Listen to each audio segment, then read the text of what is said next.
Madame la Présidente, Monsieur le Ministre, Mesdames et Messieurs les présidents de commission, Monsieur le rapporteur général, Monsieur le rapporteur, Messieurs les rapporteurs, puisque nous en avions plusieurs, mes chers collègues, 2254 foyers, 2554 foyers ont profité en Corrèze de ma prime Rénov' pour la rénovation thermique de leur logement. Vous pouvez peut-être vous étonner de me voir commencer ici par cet élément-là, évoquant les travaux de rénovation énergétique des logements, sujet qui apparaît au premier abord très éloigné de la contribution française au budget européen. Mais rassurez-vous, mes chers collègues, je ne suis pas fou.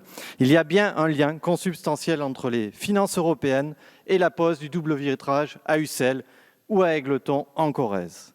En effet, beaucoup ignorent, notamment les 400 000 bénéficiaires de ma prime Rénov', que ce dispositif, l'un des mieux réussis de France Relance, est quasi entièrement financé par la part française des subventions européennes au titre de la faculté pour la relance et la résilience. En clair, par cela, loin d'être un débat sur le financement d'institutions lointaines pour des usages dont on ne sait que peu de choses et d'aucuns supposent toujours, presque naturellement, un mauvais usage, ce débat touche directement la vie de nos concitoyens. En clair, et en fait, ce PSR et les financements de l'Union européenne arrivent directement dans nos territoires. Et si je peux me permettre, il arrive sur le pas de porte de nos concitoyens. Il faut le dire. En 2020-2021, l'Union européenne a, en réaction de la crise du Covid, fait un pas décisif en avant, vers l'Union toujours plus intégrée, plus solide, plus juste.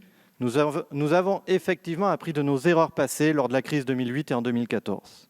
Et je crois que nous parviendrons à empêcher qu'une trop forte divergence dans la reprise des économies n'apparaisse entre le cœur de la zone euro et les zones excentrées comme le Sud et l'Est. Par le soutien budgétaire direct ou indirect, bien sûr, l'ensemble des programmes et mécanismes financiers européens en cours et futurs que nous avons déjà étudiés dans le cadre financier pluriannuel et de Next Generation, qui permettent le développement intrinsèque de notre Union européenne. Tout cela également pour vous dire que nous considérons que dans la guerre économique des continents, ce PSR participe à la stabilité socio-économique de cette vieille Europe et donc la stabilité de la France. L'action de la France et son président de la République en la matière, Monsieur le ministre, a été tout à fait déterminante et je le souligne ainsi. Mais, mes chers collègues, n'oublions pas que ce PSR Union européenne représente près de 10% des recettes fiscales nettes de l'État dans le budget 2022, avec, comme beaucoup l'ont dit, ces 26,4 milliards d'euros estimés au titre de 2022. Et ce n'est pas rien, il ne faut pas l'oublier. Et je me dois donc de le souligner. Et ce prélèvement sur recettes a fortement augmenté ces 10 dernières années. Cette augmentation, nous le savons, est à la fois tendancielle et à la fois sectorielle et à la fois conjoncturelle. Plus encore, ce budget consacré à l'Union européenne pourrait se renforcer à partir de 2028. Beaucoup de mes collègues l'ont évoqué, afin de rembourser le plan de relance. Pour la France, celui-ci, si de nouvelles modalités de financement ne sont pas adoptées d'ici là, pourrait se définir à 2,5 milliards d'euros supplémentaires. Alors, dans l'état actuel des choses, ce PSR de l'Union européenne est un engagement financier hyper important, hyper fort, dans un PLF à 250 milliards d'euros de recettes fiscales. Et donc un engagement politique, Monsieur le Ministre, un engagement politique très fort de la France vis-à-vis de l'Union européenne. Au-delà de cela, nous l'avons aussi largement évoqué depuis 2 ans, si au mécanisme d'endettement et de relance budgétaire commun ne s'ajoutait pas un ensemble de nouvelles ressources propres qui viendraient soit compléter, soit remplacer, soit améliorer les instruments comme les traditionnels droits de douane qui baissent de manière tendancielle, l'anecdotique cotisation sur le sucre, ou encore ce que nous votons aujourd'hui, la contribution au titre du revenu national brut, principal financement de l'Union européenne. Monsieur le ministre, chers collègues, on ne déroge pas à la règle.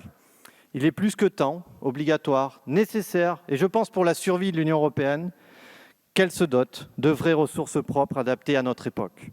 Taxe sur les activités numériques, quelques avancées, mécanisme d'ajustement carbone aux frontières, ou encore fraction d'une assiette commune d'impôt sur les sociétés, qui est pour ma part plus large, plus structurante et sûrement plus généraliste. Et comme vous le voyez, cet élément-là, je le défends et je l'ai toujours défendu. Je pense que l'Union européenne doit pour son avenir s'appuyer sur l'impôt des sociétés. Voilà ce vers quoi nous dirigeons. Alors, Monsieur le Ministre, n'attendons pas 2254, mais je l'espère et je le pense, j'ai l'espoir que le président La présidence française de l'Union européenne, qui débute le 1er janvier prochain, sera l'occasion d'avancer sur ces sujets-là. Et vous êtes assurés, bien évidemment, du soutien sans faille des députés démocrates, et je pense de la majorité en entier, comme sur les autres sujets qui sont liés à l'Union européenne. Et c'est parce que nous sommes tous ensemble des Européens enthousiastes, exigeants, que nous voterons ce PSRUE et cet article 18, formant ainsi le vœu de continuité, mais également dans mes propos, le vœu dans les prochaines années du financement des politiques européennes modernisées et surtout moins dépendantes des États membres de l'Union européenne. Merci.